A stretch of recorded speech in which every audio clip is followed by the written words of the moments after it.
ख्रिस्तामध्ये माझ्या प्रिय भाविकांनो, मनुष्याचं जीवन हे एक क्षणभंगूर आहे आणि मनुष्य या जगामध्ये कायमचा राहण्यासाठी आलेला नाही.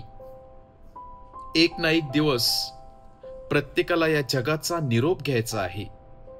एक ना एक दिवस प्रत्येकाला त्या देवाकडे जाणे गरजेचं आहे किंवा भाग पडणार आहे. तरी सुद्धा आपण या भूतलावरती कशा प्रकारे जीवन जगतो हे फार महत्वाचं आहे. आपण स्वतःचं जीवन कसं फुलवत असतो आणि इतरांच्या जीवनामध्ये आपण कशा प्रकारे आनंद देत असतो यावरती आपलं भविष्याचं जीवन अवलंबून असते, सार्वकालिक जीवन अवलंबून असते. आणि म्हणूनच या भूतलावरती जगत असताना आपल्यामधील राग, आपल्यामधील द्वेष, आपल्यामधील मत्सर, आपल्यामधील हेवा आपला दूर ठेवून चांगलं जीवन जगण्यासाठी प्रभू येशू ख्रिस्त नेहमी आपल्याला पाचारण करत असतो. कारण दररोज नवीन नवीन घटना आपण ऐकत असतो. कितीतरी लोक या जगाचा निरोप घेत असतात, परंतु मनुष्य अजून देखील आपल्या मनामध्ये राग, द्वेष, मत्सर, हेवा टिकवून ठेवून स्वतःचं जीवन हे पूर्णपणे नष्ट करत असतो. स्वतःच्या जीवनामध्ये दुःख आणत असतो आणि इतरांचं जीवन देखील विस्कटीत करत असतो. आणि म्हणूनच प्रभू येशू ख्रिस्त आज आपल्याला सांगत आहे, जर एखाद्या व्यक्तीला तुम्ही मनापासून क्षमा केली आणि एखाद्या व्यक्तीला तुम्ही जर परत एकदा नवीन संधी दिली तर नक्कीच तुमचं जीवन अगदी सुखमय होणार आहे. जी व्यक्ती तुमच्या जीवनामध्ये खरोखर तुम्हाला त्रास देत असेल किंवा तुमच्या जीवनामध्ये ते अडथळा निर्माण करत असेल तर त्या व्यक्तीला क्षमा करा.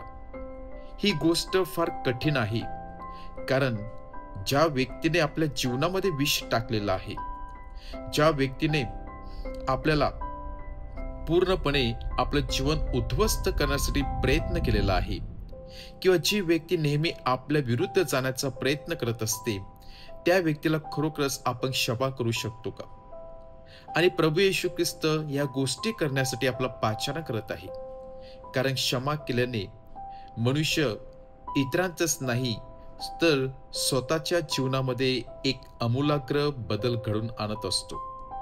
आणि म्हणून प्रभू येशू ख्रिस्त सांगत आहे, जर एखाद्या व्यक्तीने तुमच्या उजव्या गालावरती मारली तर त्याच्या समोर डावा गाल देखील कर. याचा अर्थ असा नाही की प्रभू येशू ख्रिस्त सांगत आहे की आपण मार खात राहावं.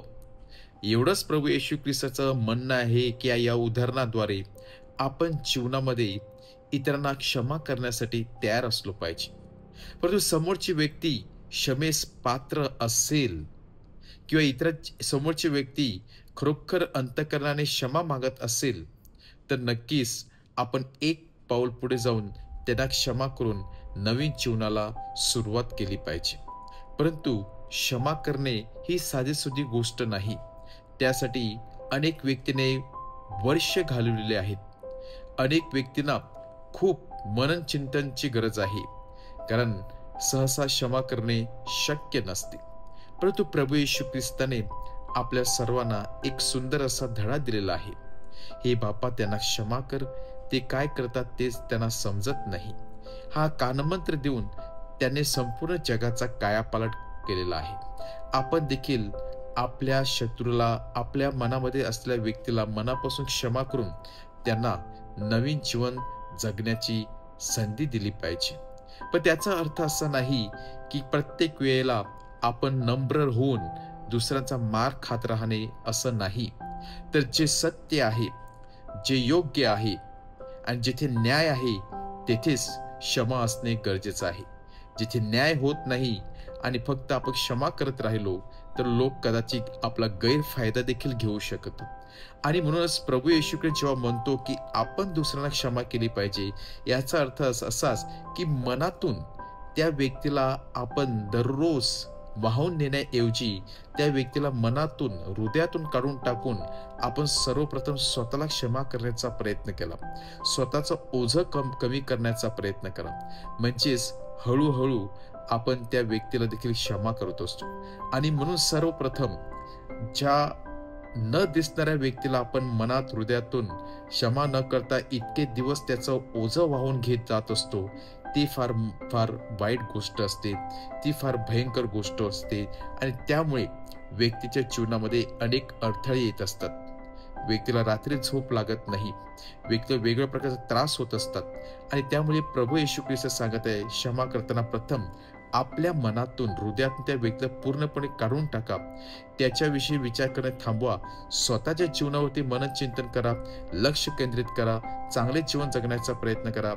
त्याने जे केलेलं आहे त्याचा न्याय नक्कीच परमेश्वर करणार आहे, परंतु परमेश्वर नक्कीच तुम्हाला शक्ती आणि कृपा देणार आहे. आपल्याला इतरांना मनापासून क्षमा करण्यासाठी आणि जे काही ओझं आपण वाहून नेत आहेत आपल्या हृदयामधील, ते ओझं बाहेर काढून टाकण्यासाठी परमेश्वराने आपला कृपा व शक्ती द्यावी, म्हणून आपण प्रार्थना करूया. आमेन.